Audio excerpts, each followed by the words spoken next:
여기까지 말씀하시고 나서 부처님께서 수보리에게 말씀하셨습니다. 수보리야, 너는 어떻게 생각하느냐? 어떻게 생각하느냐 무슨 일인가 하면 부처님께서 내 뜻은 어떠한가 라고 설하신 것은 먼저 말씀하시고 나서 경계를 관하게 하신 겁니다. 열애가 연등불 처소에서 얻은 법이 있는가 없는가, 내 뜻은 어떠한가, 바로 이런 뜻입니다. 부처님께서 연등불의 해상에 있을 때에 그때 보리심을 바라고 보살도를 행하고 연등불께서 그에게 수기를 주셨습니다. 수보리야, 너는 열의 수기에 대해서 부처님께서 연등불 처소에 있을 때 안욕따라 삼맥삼보리법을 얻은 적이 있는가? 그대는 어떻게 생각하는가? 이때 수보리는 완전히 깨달았습니다. 그는 아라한입니다. 그를 본래 공생이라 했습니다. 공관 수행을 가장 잘한 사람입니다. 그러나 법에 아직 집착이 있습니다. 법공에는 도달치 못했습니다. 금강경에 대해서 그가 부처님께 설하기를 정했습니다. 어떻게 마음을 머물며 어떻게 마음을 항복해야 하는지, 이 두 구절의 의미는 바로 마음이 법에 의해 좌우되지 않는 것입니다. 외부의 경계상에 좌우되지 않는 것을 부주라고 합니다. 경계상에 좌우되지 않으면 마음을 항복받은 것이 아니겠습니까? 마음을 항복받아서 마음이 경계상에 좌우되지 않습니다. 우리의 이 마음이 외부 경계가 와서 우리 마음을 좌우하지 않습니다. 바로 우리 마음이 경계에 좌우되지 않는 것입니다. 마음이 경계에 좌우되지 않으면 바로 마음이 경계를 바꾸는 것입니다. 마음이 경계에 좌우되지 않고 마음이 경계를 바꿀 수 있으면 곧 열애와 같습니다. 부처님과 차별이 없습니다. 부처도 이와 같습니다. 그래서 부처님께서 수보리에게 말씀하셨습니다. 부처님께서 연등불 처소에 있을 때에 안욕따라 삼맥삼보리법을 얻음이 있겠는가? 그러나 이때 수보리는 완전히 깨달았습니다. 또한 법공을 증득했습니다. 일체법에 그는 공에 대해서 이해했습니다. 그래서 아닙니다, 세존이시여. 그렇지 않습니다. 어떤 모습인가 하면 제가 부처님 말씀을 이해하기로는 부처님께서 연등불 처소에서 안욕따라 삼맥삼보리법을 얻음이 없습니다. 무소득입니다. 무소득이므로 안욕따라 삼맥삼보리라고 합니다. 유소득이면 안욕따라 삼맥삼보리라고 하지 않습니다. 이 단락의 경문은 우리에게 알려주고 있습니다. 능히 관찰하는 마음과 외부의 대상인 경계는 마음과 경계를 둘 다 잊어야 합니다. 능히 관찰하는 마음이 없어서 생각도 집착도 없습니다.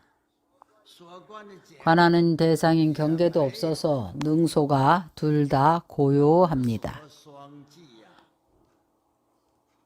우리가 좌선하면서 선방에서 관을 할 때에 사유수를 할 때 바로 앉아 있으면서 마음과 경계가 다 공합니다. 마음이 공해져야 경계가 비로소 사라집니다. 그래서 우리 선방의 표지가 바로 마음이 공해져야 합격하는 것이라고 합니다. 마음이 공해지면 성취한 것입니다. 마음이 공하면 경계가 사라집니다. 마음과 경계가 둘 다 공해서 경계상이 없습니다. 그래서 부처님과 대보살이 하루 종일 중생을 제도하지만 중생상을 보지 않습니다. 중생상을 보면 중생을 제도하는 것이 아닙니다.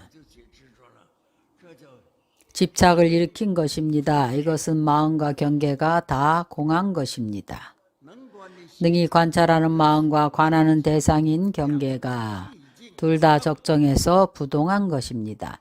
우리가 평소에 말하듯이 법은 본래 없는데 경계로 인해서 있다는 것입니다. 법은 바로 마음입니다. 마음은 본래 없는 것입니다. 어떤 경계가 일어나면 마음이 곧 그 경계에 머뭅니다. 경계가 없으면 마음도 없습니다. 이것이 얻어도 얻은 것이 아닙니다. 그래서 수보리가 말하기를 법상응사 하황비법이랴라고 합니다. 법도 버릴 것인데 하물며 비법을 집착하겠습니까? 모두 집착하지 않습니다. 이때 마음과 진리가 하나로 개합하는 것입니다. 마치 선방에서 연불하는 자가 누구인가 라고 말하는 것과 같습니다. 그 누구와 결합되어 있습니다. 연불하는 자가 누구인가? 마음이 누구와 결합되어 있는가 하면 없습니다. 연불하는 주체도 염하는 대상도 없습니다. 교학 아래서는 깨달을 수가 없습니다. 깨달음의 문을 다 막아버렸습니다. 아르마리로서 이렇게 해석을 해버리는데 깨달을 수가 있겠습니까? 마음과 경계가 없는 줄 아는데 무엇을 창구하겠습니까? 창구함이 없습니다. 창구함이 곧 창구하지 않음입니다. 창구하다 최후에는 창구함이 없습니다. 수행하다가 최후에는 수행함도 없습니다. 닦을 것이 없으면 바로 증득함도 없다는 것입니다. 그래서 수보리가 이 시간에 완전히 깨달았습니다. 이승의 경계가 아닌 대보살의 경계입니다. 이 단락의 의미는 부처님께서 수보리에게 물었습니다. 내가 연등불 처소에 있을 때에 얻은 법이 있겠느냐? 연등불이 내게 장래에 성불하리라는 수기를 했는데 얻은 법이 있겠느냐? 수보리가 알았습니다. 답하기를 아닙니다. 세존이시여. 세존시여 당신은 무소득입니다. 라고 답했습니다. 제가 부처님께서 설한 뜻을 이해하기로는 부처님께서 연등불의 처소에 있을 때 얻은 무상정등정각이라는 것이 없습니다. 이것이 바로 안욕따라 삼맥삼보리입니다. 화엄의 말로 하면 무상정등정각이라고 합니다. 바로 안욕따라 삼맥삼보리입니다. 그래서 수보리가 말했습니다.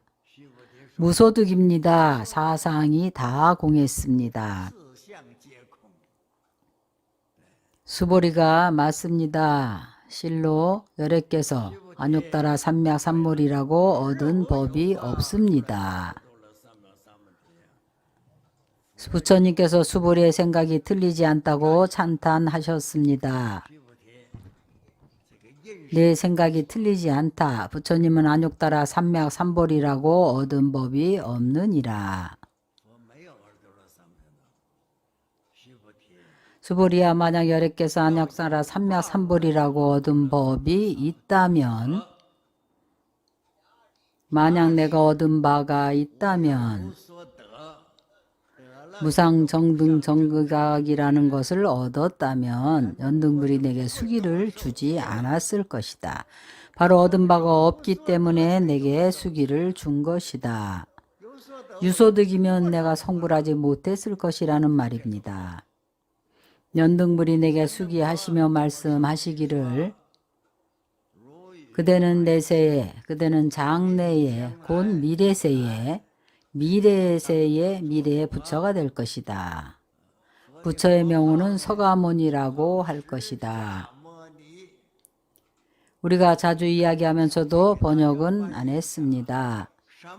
어떤 것을 서가모니라고 하는가? 서가모니란 어떤 의미인가? 만약 하엄의 의미로 풀이를 하면 능인, 정묵이라는 뜻입니다. 능인은 대자대비입니다. 인자한 마음을 내어서 일체 중생을 제도합니다. 일체 중생을 제도하지만 제도할 중생이 없습니다. 또한 성취할 불도도 없어서 정묵입니다. 능인 정묵은 바로 이런 뜻입니다.